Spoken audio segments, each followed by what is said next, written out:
I'm Ivy. The morning it happened, the smell hit first burnt coffee and skin, then the sting. My father, Charles, launched a boiling mug at my chest and hissed, "You signed. Pay up." My name forged on nearly $1 million in debt? Tell me, what would you do if the man who taught you to balance a bike sneered, "You're just my shield"? I stood there shaking, blistered, realizing this wasn't family, it was warfare. And the worst part? He'd been grooming me for years, isolating me, protecting me, turning love into a leash. Shocked? Angry? You should be. If this were you, would you fight or fold? Drop a like, comment how you'd respond, and share this so no one mistakes abuse for loyalty again. Daddy's little girl?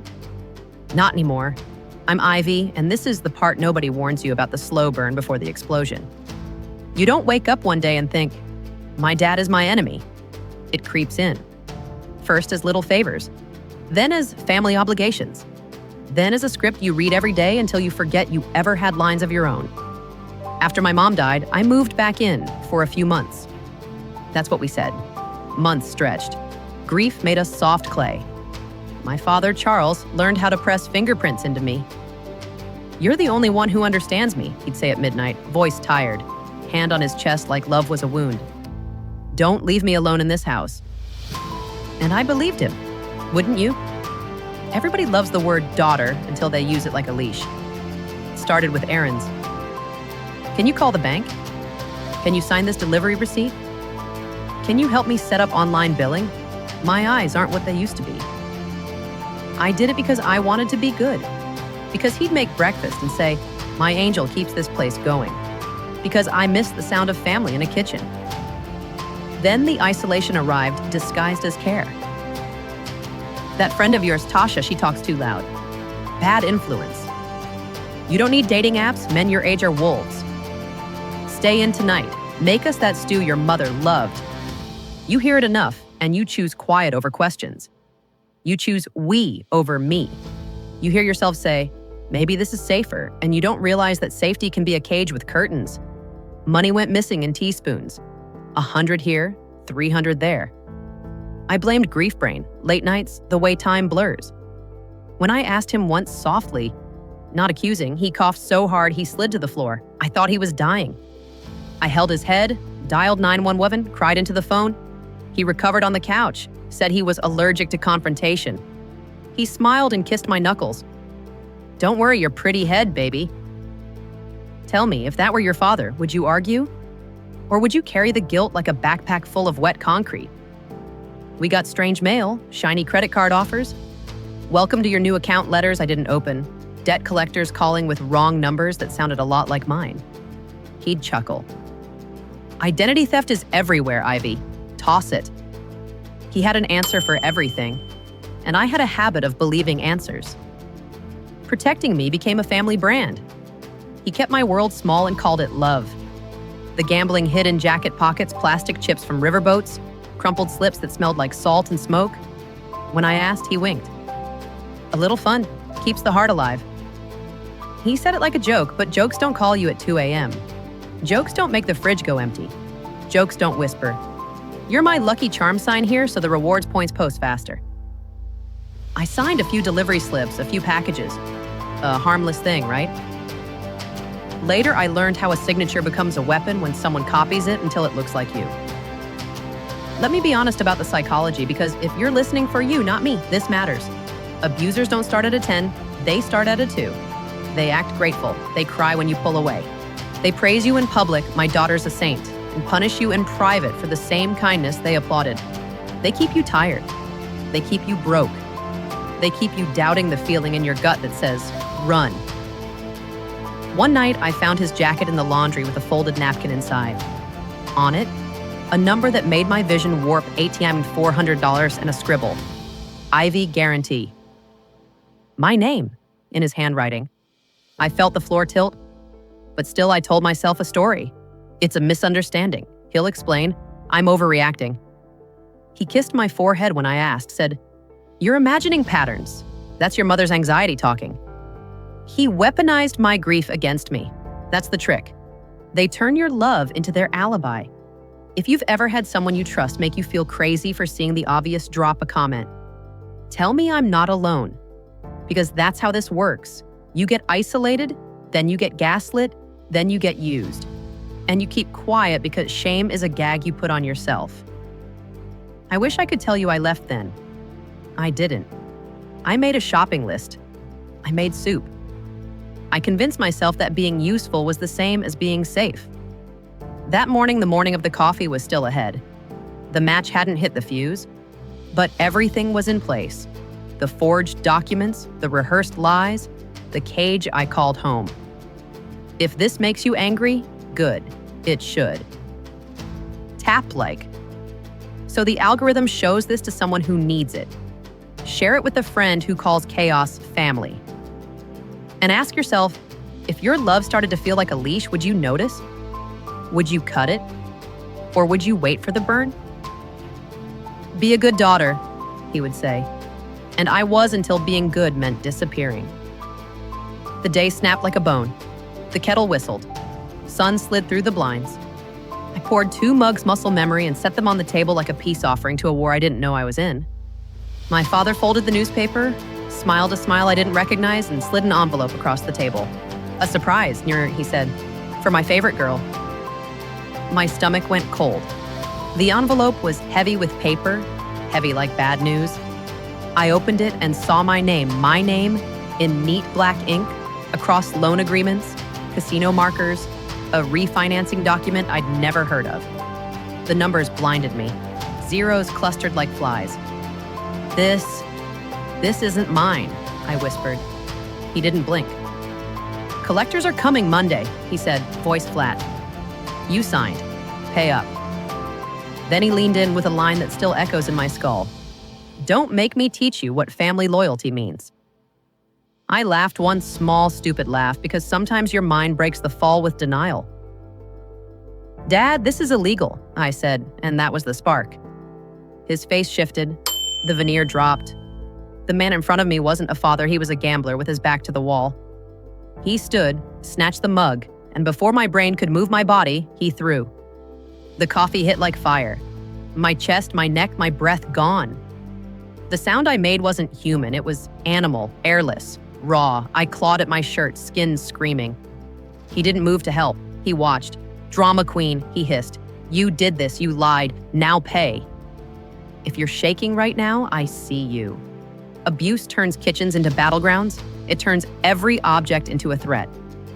I stumbled, grabbed a towel, pressed it to my skin, and felt the world narrow to a tunnel. Get out, get out, get out. He pointed to the door. Get out of my house if you won't help your own father. My house too, but I left. Barefoot, half blind with tears, running cold air over hot skin, feeling shame flood my body like ink spilled in water. Shame is a liar. It tells you the burn is your fault. It tells you you should have stayed quiet. It tells you blood is thicker than pain. I banged on my neighbor's door, Daniel, retired teacher, the kind you forget exists because you've been living inside someone else's cruelty. He opened, saw me, and the color drained from his face. Jesus, Ivy. He sat me down, ice, water, clean shirt. Tell me everything. The words came out like glass. He forged my name. Almost 1 million. He threw... I couldn't finish. I didn't have to. Daniel's jaw set in that way men's do when they decide. This is assault, he said. This is fraud. This is over. Here's the bridge between victim and witness. Documentation. Photos of burns, the scorched shirt in a bag, screenshots of emails I'd ignored, credit alerts I'd swiped away. Daniel said the words I needed. Call the police. So I did. Officers showed up fast. Martinez and Chen, gentle hands, professional eyes. They took pictures. They asked calm questions. They read the papers. These signatures repeat the same stroke pattern, Chen said. We've seen this? Martinez flipped through the pages. 37 documents? All you? I nodded, throat raw. No, I said. Not me. My name. They arrested him. He tried to perform a father on the porch. She's unstable, Diduni told them. She gambles. She forgets. He said it with the confidence of a man who's gotten away with everything. But the evidence was ugly and loud. They cuffed him. He turned, eyes like knives. "You'll regret this," he spat. "Blood is thicker than water." I don't know where it came from, maybe the part of me that finally woke up. But I said, clear as a bell, "Not thicker than truth." The ER cleaned my burns. The nurse touched my arm and whispered, "I'm sorry." Two small words that glued me together. Daniel drove me home to his guest room, not my house, and sat in the dark with me until morning so I didn't have to hear my own thoughts alone. If you've got someone like that, tell them in the comments. Name them. Let them see this. Abusers isolate, community repairs. Next came the lawyer, Rebecca Grant. The way she handled the paperwork, you'd think fraud was a language she taught. "Classic pattern," she said, eyes sharp. "Same pen, same slant, same date batches. He copied your signature like tracing paper." Investigators followed the money, straight into the neon belly of casinos. Security staff remembered him loud, furious, bragging about his plan. One gambling buddy rolled over on him and told the truth under oath. He said she's stupid loyal, said she'll never know. Stupid loyal. The words stabbed and healed at the same time. He miscalculated. Loyalty is not blindness. It's love with boundaries. And I was about to learn how to build a boundary tall enough to keep a monster out. If you're still with me, like this so it travels. Comment how you'd fight back. Share it so someone who thinks they're crazy hears, you're not. This is the part where the plot turns. This is where I stop apologizing for existing and start being dangerous in the only way that matters, with facts, with courage, with a voice that refuses to shut up. "Daddy's little girl," he used to say. "Not anymore," I told myself, sliding a folder of evidence across Rebecca's desk. "Let's go to war." Courtrooms smell like old paper and old promises. By the time we got to trial, the story had already leaked.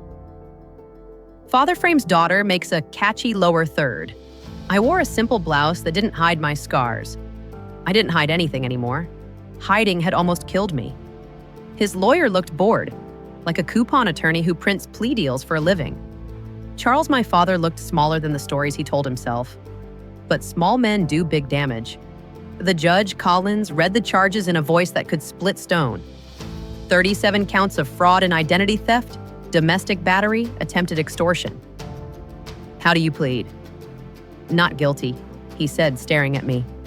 "She lies to cover her gambling." There it was again, the script designed to make the truth sound dirty. Rebecca stood like a storm in a blazer. She called the handwriting expert first. The woman explained, patient and precise. Same pen pressure, same loops, same formation errors repeating across documents supposedly signed months apart. "Authentic signatures vary," she said. "These do not." Then came the forensic accountant. Money out of accounts in my name, money in at casinos, cash bleeding into chips. Security officers testified calm, bored even because this wasn't rare for them. He was banned twice for aggression. He boasted he'd made his daughter his collateral. The jury flinched. Boasted. Collateral. Those words carry a smell once you've lived with them. Then came the friend, the man from the riverboat tables. He looked at his shoes and told the truth. He said, "I've got her wrapped around my finger." He laughed. I watched my father's face try on fear. It didn't fit. He'd been so sure I wouldn't fight. Abusers bet against your courage. They always think silence is forever. My turn. Rebecca asked for the timeline, not the tears. I gave her both. I told them about the months that became years, the small thefts, the coughing fit that hijacked my apology, the mail I threw away, the way I stopped seeing friends so I could be good. I told them how love can be used as a rope if you hand someone both ends. Then she asked me to show the jury my burns. My hands shook. I unbuttoned one button, then another, revealed the thin silver map across my chest where coffee taught me the temperature of betrayal. Someone gasped. Good. Feel it. Feel what I felt. Every morning I stood in that kitchen and pretended normal was a place I could get back to. His lawyer tried the angle they always try. Isn't it true you lived rent-free? I lived caregiving, I said. Meals, meds, bills. I paid with my life. He smirked. Isn't it true you signed documents for him? Receipts, packages, not loans, not a mortgage against my future. He asked if I was vengeful. I said, no, I'm awake. The jury watched my face like it was a clock ticking toward the hour of truth. Deliberations took less time than a lunch break. Guilty on all counts, the foreman said, voice steady, like the verdict had been waiting in the room since the first forged signature dried. Sentencing felt colder than the burns. 8 years, restitution. A monthly deduction from his commissary account, $25 a month paper cuts he'll feel one by one. People ask if that's satisfying. Here's the truth. It's not the money. It's the receipt. It's the universe saying, we saw what he did. We wrote it down. After, he tried to talk to me while they cuffed him. You destroyed your family, he whispered. Here's the line I saved for that moment. You destroyed yourself. I just stopped covering the bill. He flinched like the words were boiling water. 18 months later, I'm sitting in a quiet kitchen that finally belongs to me. New mug, same sun. When the check arrives each month, I pin it on a corkboard for a day before I deposit it. Ritual matters. It reminds me that survival has milestones. My scars faded, but I don't hide them. They're not shame, they're signage. This road used to be dangerous. Drive with your eyes open. He still sends messages through people. He wants forgiveness. I forgive myself for staying so long. I forgive the girl who thought being loyal meant being silent. Him? I release him to the choices he made. That's different. I've rebuilt piece by piece. Real friends like Daniel who showed up with bandages and belief. Classes that make my brain spark again. Dates with a man who asks, "Are you safe?" and means it. Boundaries that feel like front doors with good locks, not walls. And a voice mind that doesn't tremble when I say, no. If you're hearing this and your stomach is tight because the details look too much like your life, please comment. I'm listening. Let someone here find you, like this, so it reaches someone scrolling at 2 a.m. Share it to the friend who keeps making excuses for bruises you can't see. And answer me straight. What would you do if the person who raised you said, "You're just my shield"? Would you fold or would you fight? Daddy's little girl? That story is over. The new one is simple. I am mine. And if this made you angry, hold that anger like a flare in the dark. It's not hate, it's guidance. It shows you where the exits are. Here's where I land, and I'm saying it out loud because maybe you need to hear it too. I'm Ivy, and I wake up in a quiet house that finally feels like mine. The coffee doesn't smell like panic anymore. I don't flinch at the kettle. Some mornings I still trace the thin silver lines on my chest and think, that really happened. Trauma has this way of showing up like a push notification. Random, inconvenient, too honest. But here's the twist I didn't expect. Those reminders don't make me weaker. They make me specific. They tell me where I end and where someone else begins. Did I struggle with guilt? Absolutely. I replayed that kitchen 1,000 times. The envelope, the throw, the words. I asked myself the question I'm going to ask you now. Am I in the wrong? Was I wrong for calling the cops on my father? For taking him to court? For choosing myself over family loyalty? That question haunted me because abusers wrap harm in the language of love. They call control care, silence, respect, and your survival betrayal. My answer today is simple. I wasn't wrong. I was late. Late to my own rescue, but I showed up. What I learned. What I want you to take is this. Boundaries aren't punishments. They're directions. Here's how to love me safely. If someone refuses those directions, that's not your failure. That's their choice. I learned that loyalty without honesty is just fear in a nice outfit. I learned that forgiveness isn't a key you hand your abuser. It's a door you walk through for yourself. And I learned that the bravest sound in the world can be a soft no. If any part of my story felt uncomfortably familiar, if you're sitting there counting your own little red flags, don't do it alone. Drop a comment and just say, I'm listening. Let this community find you. If you felt angry hearing what Charles did, let that anger be a flashlight, not a fire. Use it to see the exits. Like this so it travels to someone who needs it at 2 a.m. Share it with the friend who keeps saying, "It's not that bad." And tell me below, when love starts to feel like a leash, what's your first move? I'm not daddy's little girl anymore. I'm just a woman who chose truth when lies were easier. And if that makes me the villain in someone else's story, I can live with that. Because I'm finally the hero in mine.